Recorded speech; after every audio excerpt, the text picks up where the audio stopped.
Halo kelas 10 IPS. Hari ini kita akan kembali belajar geografi bersama dengan Bu Ratna.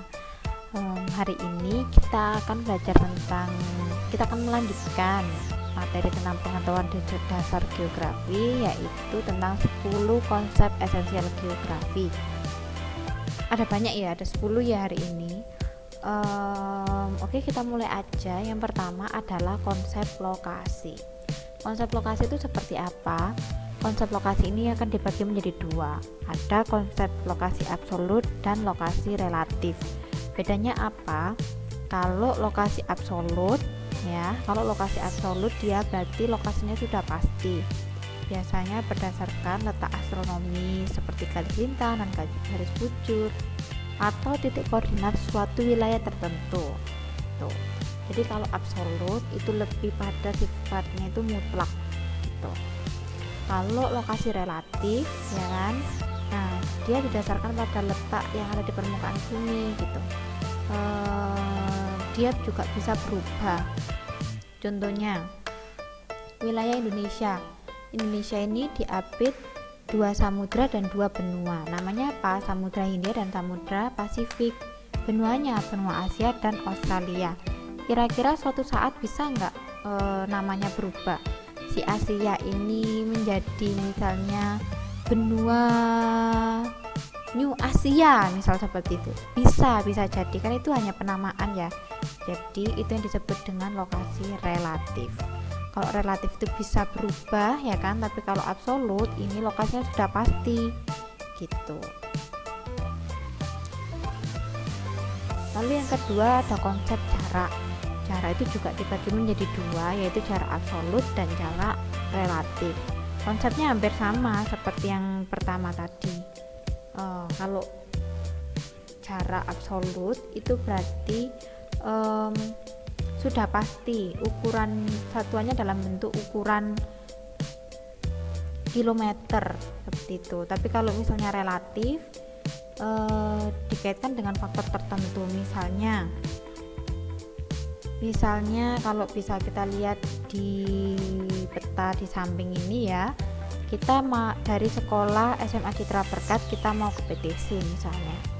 Nah, ketika kalian ke PTC di peta kan tertulis menggunakan mobil 23 menit, menggunakan motor 22 menit, menggunakan alat transportasi lainnya misalnya 2 jam 27 menit seperti itu. Nah, terus jaraknya berapa? Jaraknya 9,2 km. Berarti mana yang lokasi absolut? 9,2 km. Kenapa 9? Kamu pakai mobil kamu pakai motor atau kamu mau jalan kaki ke PTC dari SMA Citra Berkat, tetap jaraknya itu 9,2 km. Nggak akan nambah, nggak akan kurang. Ya, kecuali kamu lewat jalan bobolan lah ya. Tapi kalau misalnya kamu lewat jalannya sama seperti yang di peta, itu dengan ukurannya ini 9,2 km. Tapi kalau jarak relatif itu relatif saya berbeda dengan relatifmu, misal seperti itu.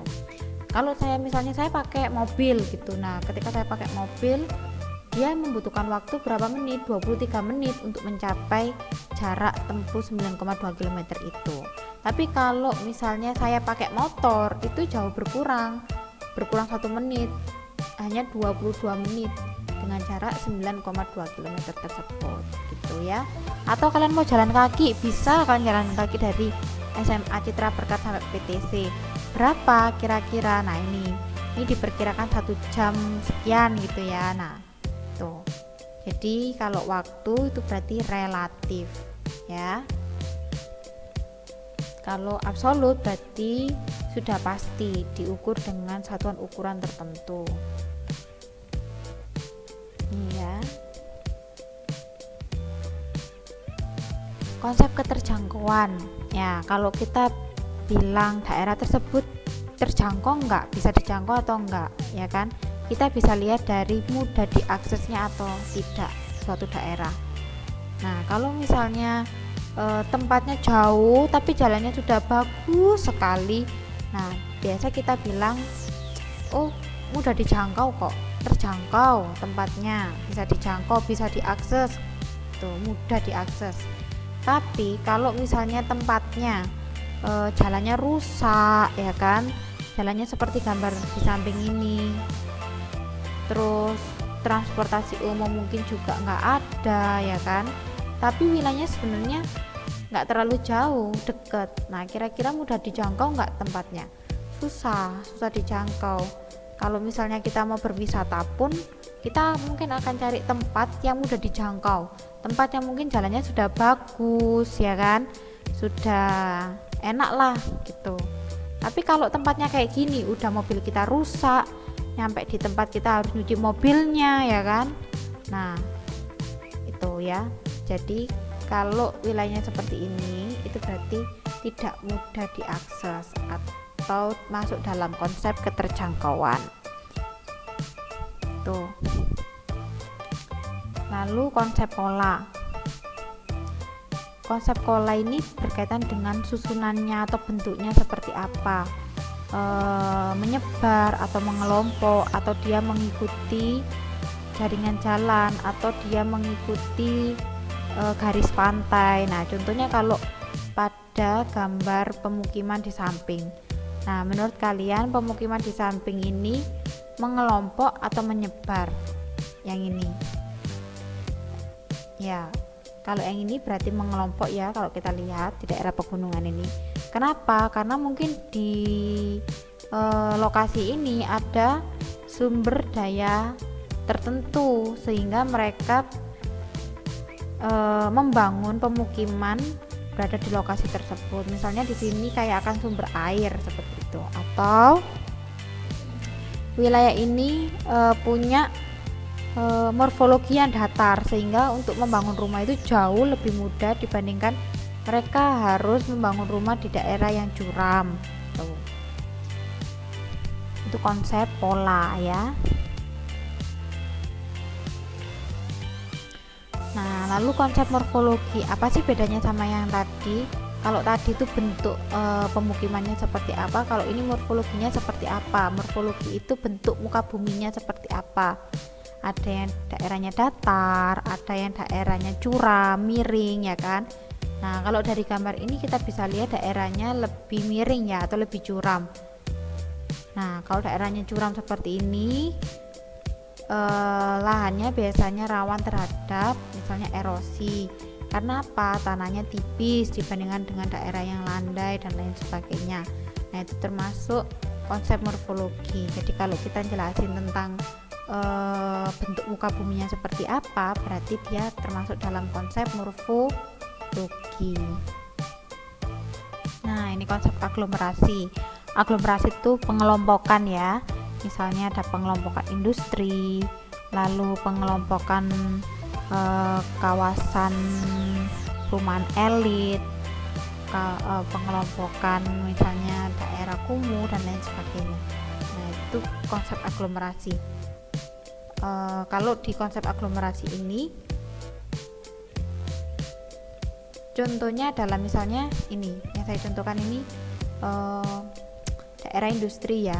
Daerah industri, pengelompokan daerah industri itu nggak hanya satu industri aja, misalnya satu pabrik sepatu udah enggak ya. Tapi kalau konsep aglomerasi itu dia mengelompok menjadi satu kawasan dengan berbagai macam industri. Misalnya di situ ada industri sepatu, di situ ada industri misalnya lemnya, di situ ada industri kardusnya, pembuatan kardusnya, covernya kayak gitu. Terus habis itu ada industri pembuatan tali. Nah, jadi semua industri yang berkaitan dengan misalnya pembuatan sepatu tadi itu bisa berdekatan.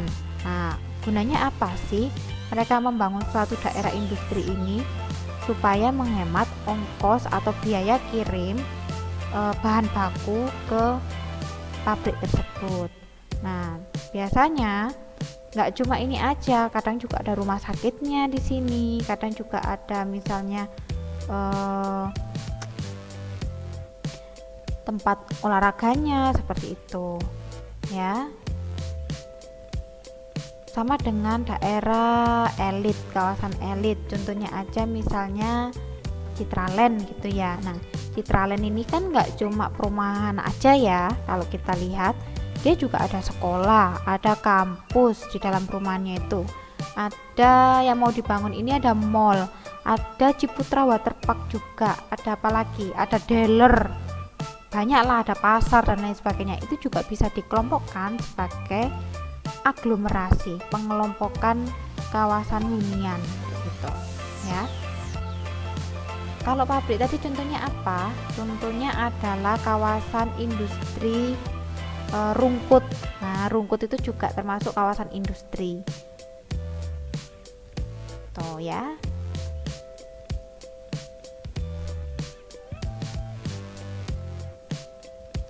Nah, nilai kegunaan sekarang. Intinya kalau konsep nilai kegunaan itu suatu barang kalau buat saya berguna untuk A gitu, belum tentu buat orang B barang itu juga akan berguna untuk A, tapi bisa jadi barang itu berguna untuk hal yang lain, misalnya B, C, D kayak gitu. Contohnya adalah padang rumput yang hijau ini.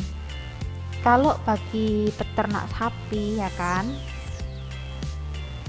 peternak kalau ini kambing, domba ya kan, kalau dia melihat padang rumput yang hijau ya kan, dia akan berpikir wah ini cocok nih buat tempat makan ternak saya, seperti itu. Tapi berbeda dengan mungkin kalau kalian suka main sepak bola, wah ada padang rumput nih kayak gitu, bagus ini untuk misalnya kita pakai untuk main bola misalnya kayak gitu, bisa. Kan kalian nggak punya sapi, kalian nggak punya kambing, jadi kalian manfaatkan untuk hal yang lain. Tempatnya apa? Padang rumput, tempatnya sama.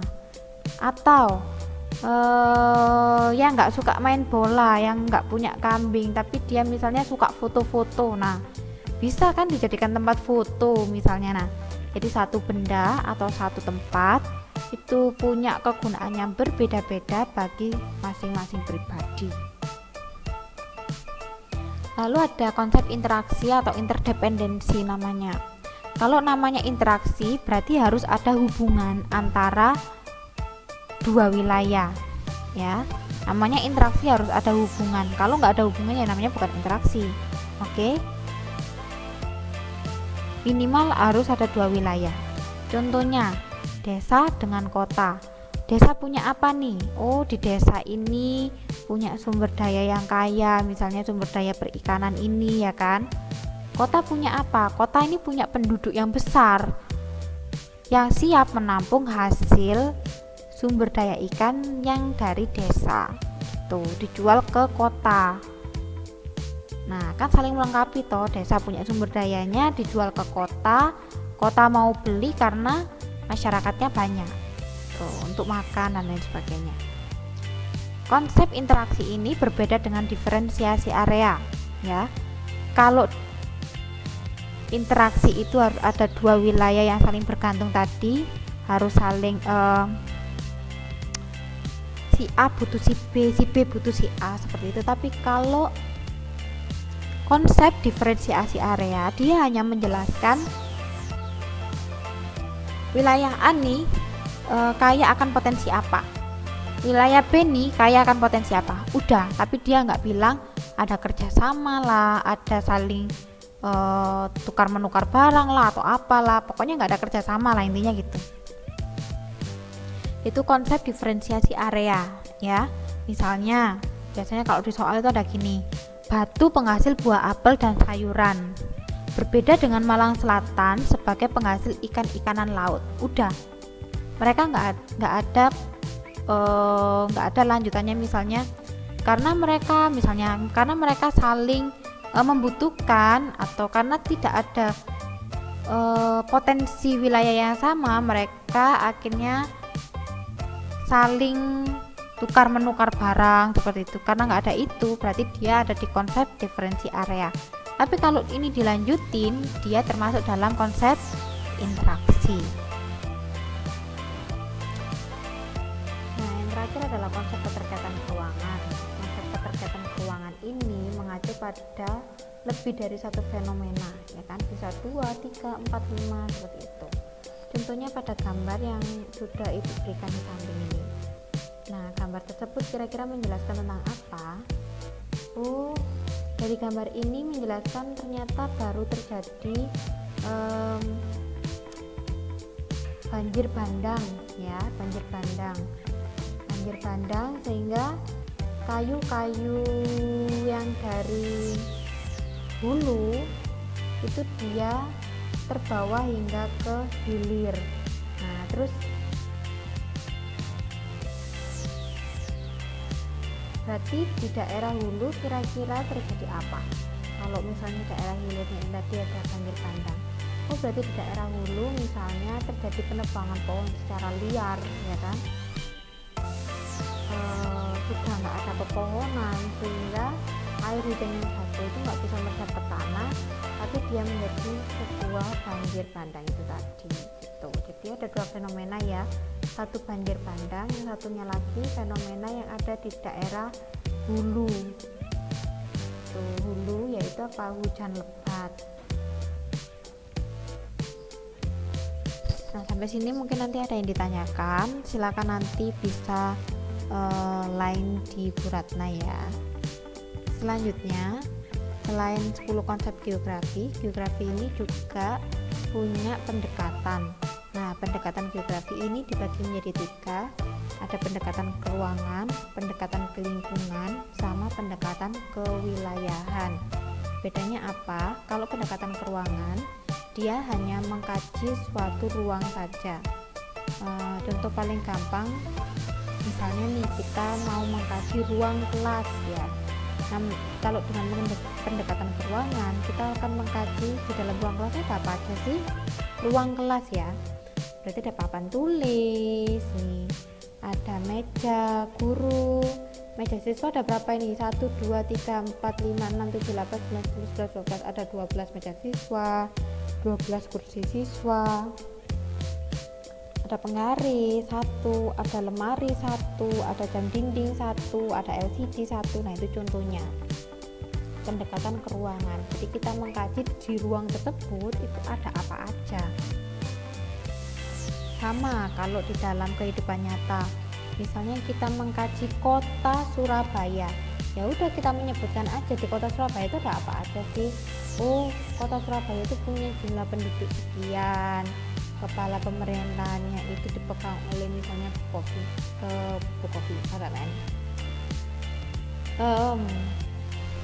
dipegang oleh Bu Risma seperti itu. Lalu apalagi ada berapa jumlah perusahaan di Surabaya, terus Surabaya ini berbatasan dengan apa aja. Nah, itu pendekatan geografi, itu salah satu contohnya.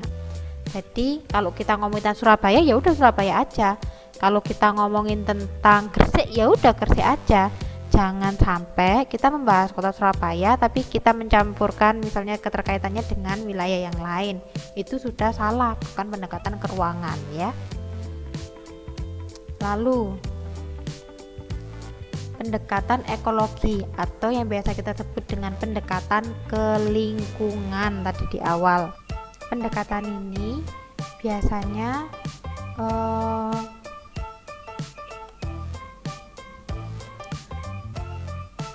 membahas tentang keterkaitan antar fenomena geosfer yang ada di lokasi tersebut dengan variabel-variabel lingkungan. Contohnya variabel lingkungan, misalnya kota Surabaya ya kan. Kota Surabaya sebagai kota besar memiliki bla bla bla jumlah penduduk seperti itu. Nah, tidak semua penduduk membuang sampah pada tempatnya. Masih banyak kita jumpai di sungai-sungai besar yang ada di kota Surabaya itu tercemar akan sampah-sampah rumah tangga, khususnya sampah plastik seperti itu contohnya. Sehingga butuh peran serta masyarakat kota Surabaya untuk mau peduli terhadap lingkungan dan lain-lain lah, seperti itu ya. Dia ada keterkaitannya antara manusia dengan alamnya tadi dalam kajian kelingkungan atau kajian ekologi gitu.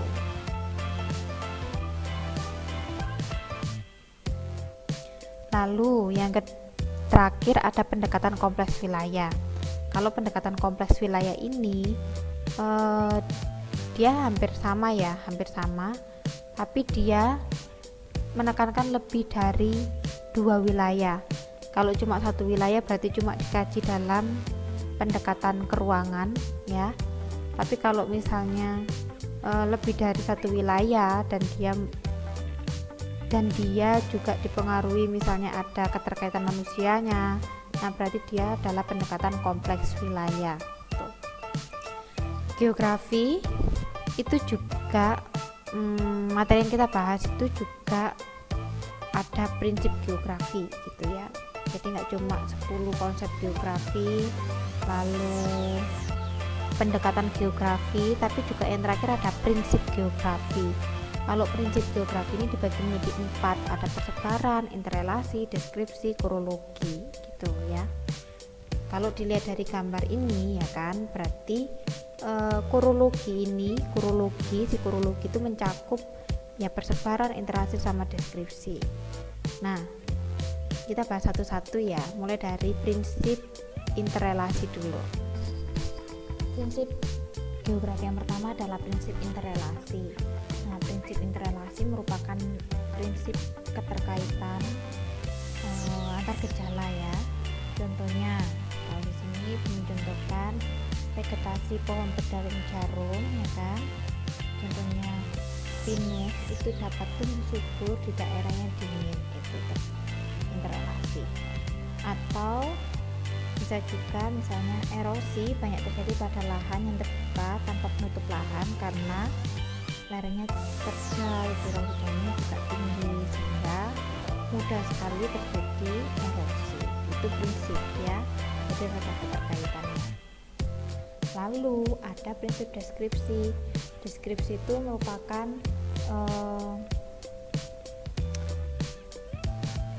cara untuk mengkaji ya, prinsip untuk mengkaji suatu masalah atau fenomena dengan bentuk misalnya menggunakan peta, diagram, grafik, tabel ataupun gambar.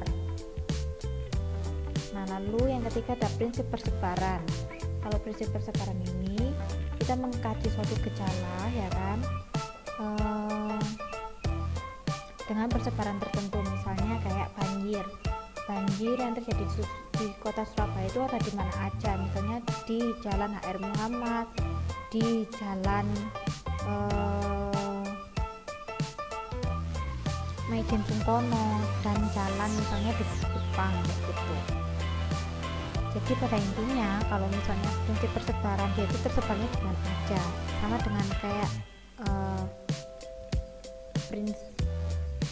kayak kalian jualan misalnya aqua. Nah, kalian mau menyebarin produk aqua itu ke daerah mana aja, misalnya di Jawa Timur itu termasuk mana aja, misalnya Madura, Surabaya, terus Malang, Blitar dan lain sebagainya kayak gitu ya. Itu persebaran atau yang namanya distribusi, prinsip distribusi, prinsip persebaran sama aja.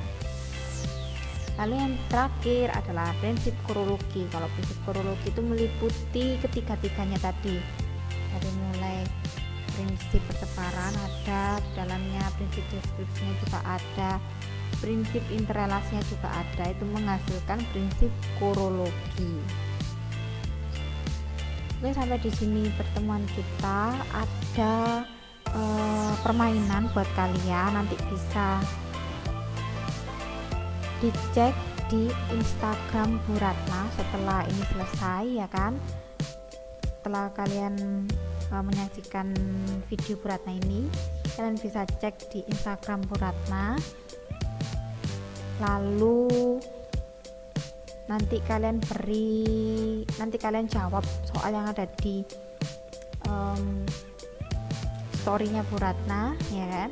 Setelah itu kalian screenshot lalu post di story kalian. Nah, nanti diberi hashtag ya. Hashtagnya apa nanti bisa lihat di line kalian. Oke, terima kasih. Selamat siang.